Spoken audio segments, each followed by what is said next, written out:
Hello friends, welcome back to my channel. तो आज के इस वीडियो में आप समझने वाले हैं बैंडेजिंग के बारे में। तो बैंडेजिंग जो है वो ड्रेसिंग का ही दोस्त है, क्योंकि ड्रेसिंग और बैंडेजिंग अक्सर साथ में करते हैं। तो ड्रेसिंग और बैंडेजिंग के बारे में समझने के लिए वीडियो में अंत तक जुड़े रहिए। और ड्रेसिंग के ऊपर मैंने पहले वीडियो प्रोवाइड कर रखा है, तो उसको आप जाके पढ़ सकते हैं। ड्रेसिंग और बैंडेजिंग दोनों एक दूसरे के दोस्त हैं। तो इन दोनों की दोस्ती समझने के लिए आपको अंत तक वीडियो में जुड़े रहना होगा। और ये जो टॉपिक है वो एग्ज़ाम के लिए तो इम्पॉर्टेंट है ही, नॉर्मल भी आपको जानना ज़रूरी है। क्योंकि घर में किसी का हाथ कट गया, कुछ घाव जो है उसको आप अगर फोड़ दिए तो किस तरीके से उसको जल्दी ठीक करना है, इन्फेक्शन से बचाना है, ये समझने के लिए तो आपको सीखना होगा। तो वीडियो में अंत तक जुड़े रहिए। तो समझते हैं कि बैंडेजिंग होता क्या है, इसका उद्देश्य क्या है। तो बैंडेजिंग का मेनली काम क्या है। तो मेनली ड्रेसिंग को सपोर्ट करने के लिए बैंडेजिंग किया जाता है।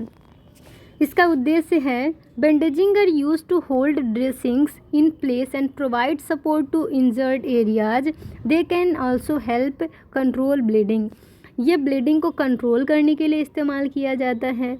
दूसरा है कि ड्रेसिंग को उसके जगह पे होल्ड करने के लिए, घाव है उसके ऊपर आप मान के चलिए गॉज पीस या थोड़ा सा बैंडेज का ही स्टेराइल गॉज बनाते हैं, तो उसको रख दिए, उसके ऊपर से चारों तरफ से उसको सपोर्ट करने के लिए बैंडेजिंग किया जाता है, ताकि वो अपने जगह पे बने रहे और कहीं वो जो है डिस्प्लेस ना हो, गिर ना जाए।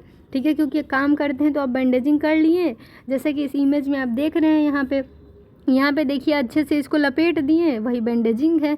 लपेट देंगे तो अंदर का जो ड्रेसिंग किया हुआ है वो सपोर्ट में रहेगा, वो अपने जगह पे फिक्स रहेगा।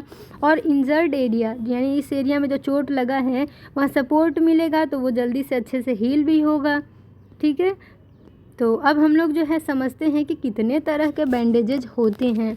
तो मेनली इलास्टिक बैंडेजेज होते हैं, ट्रायंगुलर बैंडेजेज होते हैं, कोहेसिव बैंडेजेज होते हैं और गॉज रोल्स होते हैं।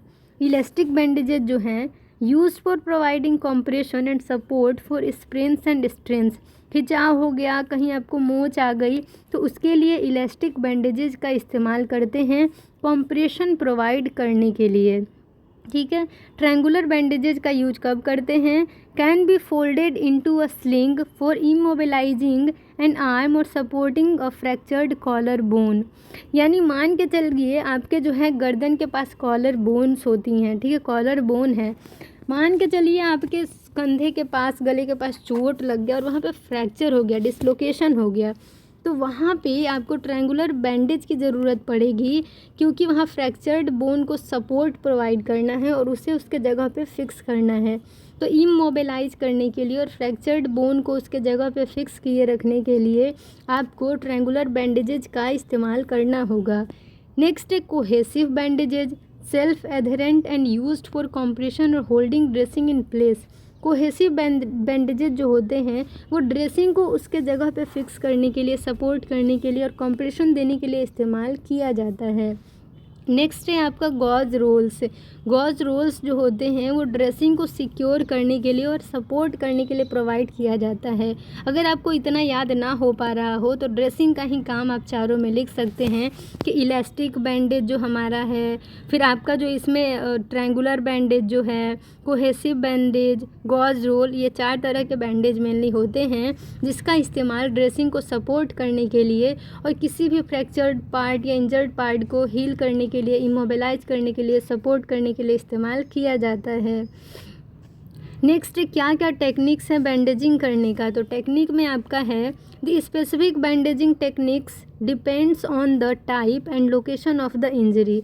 अब ये डिपेंड करता है कि आपका किस पार्ट का इंजरी है, हाथ में चोट लगा है कि पैर में लगा है, कहाँ पे चोट लगा है, किस तरह का चोट है, इस पर डिपेंड करना है कि बैंडेजिंग किस तरह का करना है।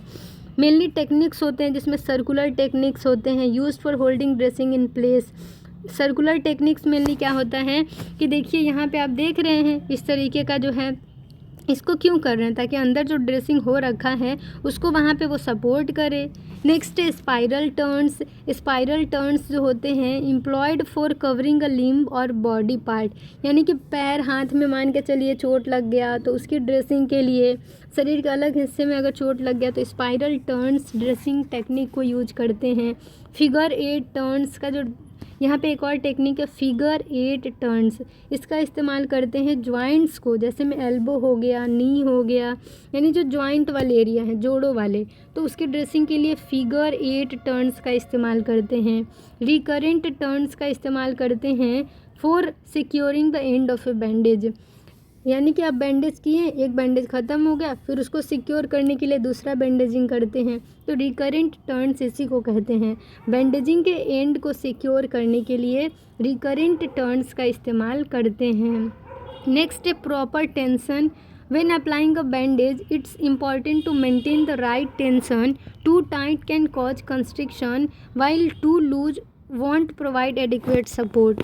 अगर आप बैंडेजिंग करते हैं तो आपको ये चीज़ ध्यान में रखना होगा कि आप जो है प्रॉपर तरीके से करें, बहुत ज़्यादा टाइट मत कर दें कि वहाँ का ब्लड सर्कुलेशन लूज हो जाए, ब्लड सर्कुलेशन ही वहाँ पे ना हो सही से, नेक्रोसिस हो सकता है, सड़ सकता है वो हिस्सा, ब्लड सर्कुलेशन सही से नहीं होगा तो।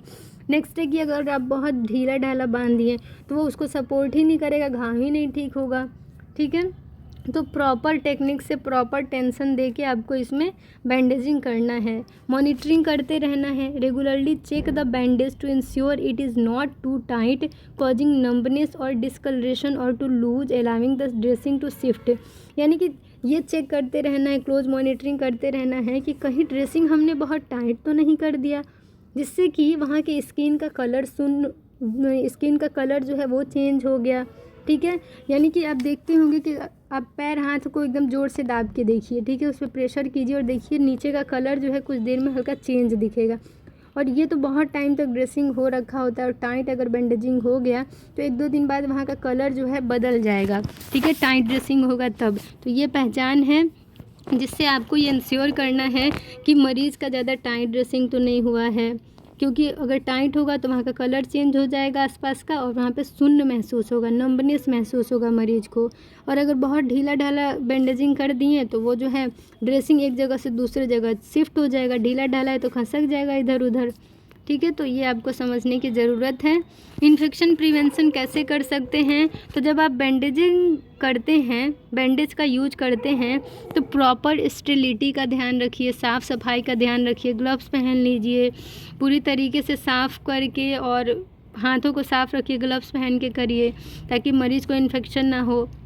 वुंड असेसमेंट कैसे करना है, अगर आप ड्रेसिंग और बैंडेज को चेंज करते हैं तो वहाँ देख लीजिए कि इन्फेक्शन तो नहीं हो रखा है, वहाँ पे लालपन सा तो नहीं हो गया, बहुत ज़्यादा सूजन तो नहीं हो गया, मरीज़ का बहुत उसमें से पस या मवाद तो नहीं निकल रहा है, ठीक है, वहाँ फ्लूइड या ब्लड तो नहीं निकल रहा है बहुत ज़्यादा, नेक्रोसिस तो नहीं हो रहा, बहुत मरीज़ को दर्द तो नहीं हो रहा, ये सभी चीज़ें चेक करनी है जो कि इन्फ्लेमेशन यानी इन्फेक्शन का साइन है, ठीक है। Both dressing and bandages are essential components of wound care and their proper use can aid in the healing process and reduce the risk of complications such as infection. Always follow the guidance of healthcare professionals for specific wound care instructions. यानी कि dressing bandaging बहुत ज़रूरी है wound care के लिए। Bandaging में आपने देखा कि बहुत टाइप के होते हैं, जैसे कि हेड के लिए बैंडेजिंग अलग है, नेक के लिए अलग है, शोल्डर के लिए अलग है, एल्बो नी जॉइंट्स के लिए अलग है, एब्डोमेन के लिए अलग है, इसमें साइजेस भी आते हैं। तो बैंडेजिंग यहाँ पे मैंने शॉर्ट में बताया है, आप लोग को अगर 5 मार्क्स का आता है तो आपको ये लिखना होगा। वैसे हमेशा वुंड का जो ड्रेसिंग बैंडेजिंग है वो 10 मार्क्स में पूछा जाता है, तो आप ये दोनों लिख दीजिएगा तो आपके मार्क्स अच्छे आ सकते हैं। इसमें और डिटेल अगर आप इंक्लूड करना चाहते हैं तो बैंडेज का साइज़ लिख सकते हैं कि एब्डोमेन और चेस्ट का अगर यहाँ पे बैंडेजिंग करना है तो आपको 4 और 6 इंच का बैंडेज चाहिए, अगर हाथ पैर का करना है तो 2.5 से 3 इंच का चाहिए, हेड का करना है तो उसके लिए भी आपको 3 से 4 यानी 2 से 4 इंच का चाहिए। तो ऐसे साइजेज होते हैं। फिंगर का करना है तो 1.5 से 2 इंच का, तो ऐसे आपको साइज़ इसमें आते हैं, क्या क्या रिक्वायरमेंट होती हैं। तो अगर आप किसी का बैंडेज कर रहे हैं तो सीजर चाहिए होगा, एडहेसिव टेप्स चाहिए होंगे यानी टेप चाहिए होगा चिपकाने के लिए, बैंडेज चाहिए होगा आपको, किडनी ट्रे चाहिए होगा, स्टेराइल गॉज पीस वगैरह चाहिए होगा ताकि आप ड्रेसिंग करें फिर बैंडेजिंग करें। इसके लिए भी अलग प्रोसीडर है जो कि थोड़ा डिटेल में है कि किस तरीके से मरीज़ का पोजीशनिंग करना है, किस हाथ में बैंडेज को लेना है और किस तरीके से उसका जो है टर्न करना है, किस तरीके से घुमा के उसको बैंडेज करना है। तो उतना डिटेल में वैसे अभी अगर आपको वीडियो चाहिए तो आप कमेंट सेक्शन में कमेंट कर दीजिए। यहाँ पे मैंने बेसिक जो भी ड्रेसिंग बैंडेजिंग के बारे में होता है वो मैंने आप लोगों के साथ डिस्कशन कर लिया है। हम लोग अंत में यहाँ पे समझ लेते हैं कि कितने तरह से यानी क्या क्या टेक्निक्स हैं बैंडेजिंग करने के। तो यहाँ पे आप देख सकते हैं कि ये जो टेक्निक यहाँ पे दिखाया गया है वो सिंपल स्पाइरल बैंडेजिंग है। क्या, तो सिंपल स्पाइरल बैंडेजिंग कुछ इस तरीके का करते हैं। उसके बाद पहला जो है यहाँ पे टेक्निक वो है सिंपल स्पाइरल बैंडेजिंग। दूसरा है रिवर्स स्पाइरल बैंडेजिंग जो कि कुछ इस तरीके का होता है। तीसरा है फिगर ऑफ 8 जो कि एल्बो या नी पे ऐसी बैंडेजिंग करते हैं। तो 2 याद हो गया, एक सिंपल स्पाइरल, एक रिवर्स स्पाइरल, एक है फिगर ऑफ 8। अब है कि रिस्ट और फोरआर्म की बैंडेजिंग अलग तरीके से करते हैं, तो उसके लिए आप कह सकते हैं बैंडेजिंग रिस्ट एंड फोरआर्म। फिर है कि नी और एल्बो के लिए यहाँ पे देखिए है, ठीक है, नी टू फुट ओवरलैप बैंडेज जो कि इस तरीके का होता है। टी बैंडेजिंग जो होता है वो इस तरीके का होता है। ईयर बैंडेजिंग इस तरीके का होता है। और जो finger to cover and finger to cover the finger tip, ठीक है, इस तरीके से आपको जो ड्रेसिंग करनी है फिंगर को कवर करने के लिए फिंगर टिप के साथ, तो वो इस तरीके से करना है। फिर नेक्स्ट जो आपको नीचे यहाँ पे दिख रहा है कि थंब स्पाइका के लिए इस तरीके का करते हैं, यानी स्पाइका ड्रेसिंग भी होता है। Eye bandaging, ear bandaging, spica of hip bandage इस तरीके का। फिर आपका जो इसमें है हमारा देखिए फिंगर्स की बैंडेजिंग इस तरीके से की जाती है। ग्रोइन बैंडेजिंग इस तरीके से। एल्बो की बैंडेजिंग देखिए यहाँ पे दिखाया गया है। कैपलिन बैंडेज इस तरीके से। तो ये सारी कुछ टाइप हैं, टेक्निक है सॉरी, जो कि बैंडेजिंग के लिए है। तो पहला आपको याद रखना है स्पाइरल, दूसरा रिवर्स स्पाइरल, तीसरा फिगर ऑफ 8, फिर रिवर्स टर्न, फिर यहाँ पे जो है आपका हेड बैंडेजिंग, ईयर बैंडेजिंग, आई बैंडेजिंग ये सब भी होता है। टी बैंडेजिंग, स्पाइका बैंडेजिंग, यहाँ पे जो आपका है कैपलिन बैंडेजिंग। तो ये सारे कुछ टेक्निक्स हैं जो कि आपको याद कर लेना है। अगर कोई पूछे कि फिगर ऑफ 8 क्या होता है, स्पाइरल क्या होते हैं, रिवर्स स्पाइरल क्या होता है, तो आप लिख सकें। तो बेसिक इसके बारे में आप और डिटेल में पढ़ना हो तो फिर नेक्स्ट वीडियो में पढ़ सकते हैं। इसमें यही बेसिक्स है, बस हम लोग डिस्कशन कर रहे हैं। तो वीडियो को यहीं पे एंड करते हैं। Thank you for watching my video. अगर आप चैनल पर नए हैं तो चैनल को अभी सब्सक्राइब कर दीजिए, बेल आइकन को प्रेस कर दीजिए ताकि आपको लेटेस्ट वीडियो की अपडेट्स मिलती रहें। और अपना फीडबैक देना मत भूलिए और कमेंट सेक्शन में कमेंट करना मत भूलिए। तो मिलते हैं नेक्स्ट वीडियो में। Thank you, bye, take care.